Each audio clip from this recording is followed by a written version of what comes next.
अस्सलाम वालेकुम नाजरीन, मैं हूं Mufeed Khan, certified diabetes educator, NLP consultant और न्यूट्रिशनिस्ट। अस्सलाम वालेकुम नाजरीन। कुदरती वेंटिलेशन यानी नेचुरल वेंटिलेशन कैसे दिया जाए। आजकल शहर में जो हालात हैं इससे आप तमाम लोग बखूबी वाकिफ़ हैं। दवाखानों के अंदर बेड्स अवेलेबल नहीं हैं, और अगर बेड्स अवेलेबल हैं तो एक एक बेड 50,000 से 1 लाख रुपए तक मिल रहा है। आम बीमारियों के लिए तो इलाज मुमकिन ही नहीं है। मेडिकल सिस्टम, मैं ये नहीं कहूँगा कि कोलैप्स हो गया है, लेकिन मेडिकल सपोर्ट की अवेलेबिलिटी बहुत रेस्ट्रिक्टेड हो गई है। ऐसे हालात में एक एक आदमी अपने अजीज़ व अकारिब को 3-3, 4-4 हॉस्पिटल्स लेकर घूम रहा है, और उसके बावजूद भी इसको कोई मेडिकल सपोर्ट अवेलेबल नहीं है। और आखिरकार अक्सर हालात में ये सुनने में आ रहा है कि हर आदमी जो अगर हॉस्पिटल पहुंच भी जाता है तो वहां से बच के आने के इम्कानात बहुत कम हो चुके हैं। ऐसे में हम आपको ऐसे नेचुरल मेथडोलॉजीज़ बताने वाले हैं जिनके ज़रिए आप ये सारी तगोदू से बच जाएंगे, और न सिर्फ इनसे बच जाएंगे बल्कि घर बैठे आप कुदरती तौर पे इलाज कर पाएंगे। तो जनरली 3 चीज़ों के ऊपर मैं आज आपसे गुफ्तगू करूंगा। नंबर 1 बात, सबसे बड़ा मसला जो हॉस्पिटल्स में है वो है वेंटिलेटर का। तो वेंटिलेटर के ऊपर आज सबसे पहले बात करते हैं, क्योंकि आपने कोरोना से बचने की तो बारे में बहुत कुछ सुना होगा। वेंटिलेशन एक्चुअली है क्या, नेचुरल वेंटिलेटर कैसे होता है।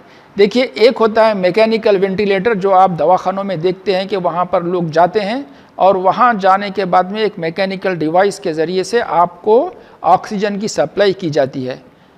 अक्सर हालात में ये होता है कि जो वेंटिलेटर होता है उसका जो प्रेशर होता है, वो प्रेशर और उसकी जो स्पीड होती है वो आपकी नेचुरल स्पीड से अलाइन नहीं होती, जिसके नतीजे में वेंटिलेटर पे जाने के बावजूद भी मरीज़ सेहतयाब होने के बजाय उसका नुकसान उसको ज़्यादा हो रहा है, और बजाय इसके कि वो ज़िंदा वापस लौटे उसके मर के वापस आने के इम्कान ज़्यादा बढ़ रहे हैं।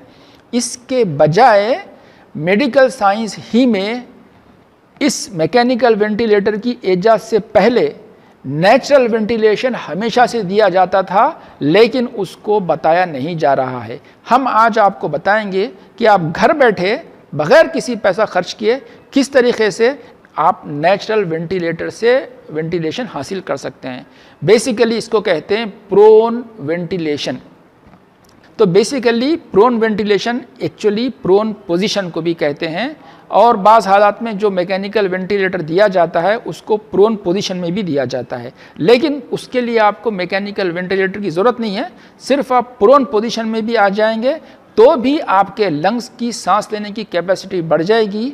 और एक ख़ास बात जो मैं आपको बताऊंगा वो ये कि ये जो प्रोन पोजीशन है या प्रोन वेंटिलेशन है, ये मैकेनिकल वेंटिलेशन के मुकाबले में 70% ज़्यादा इफ़ेक्टिव है। जी हाँ, मेरी बात को आप नोट कर लीजिए। मैकेनिकल वेंटिलेटर जिसका आप एक एक दिन का 10-10 हज़ार 50-50 हज़ार रुपये देते हैं, और ये फ्री का वेंटिलेशन उसके मुकाबले में 70% ज़्यादा इफ़ेक्टिव है। तो क्या है ये prone ventilation? Prone ventilation basically एक पोजीशन का नाम है जिसके अंदर पेशेंट को, जिसको सांस लेने में दुश्वारी है, उसको आप पेट के बल लिटा दें। पीठ के बल नहीं, पेट के बल। पेट के बल लिटा दें, गर्दन के नीचे 1 तकिया दें, और उसके पेट के नीचे 2 तकिए दें, और उसके पिंडलियों के नीचे 2 तकिए दें।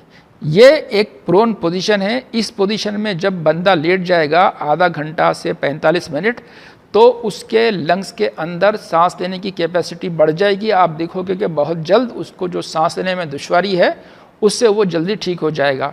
हर 6 से 8 घंटे में 30 से 45 मिनट अगर इस पोजीशन में लेटाएंगे आप, तो जो मैकेनिकल वेंटिलेटर का फ़ायदा है उससे 70% ज़्यादा फ़ायदा आपको इस प्रोन वेंटिलेटर से होगा। तो ये एक काम की बात हमने आपको बताई।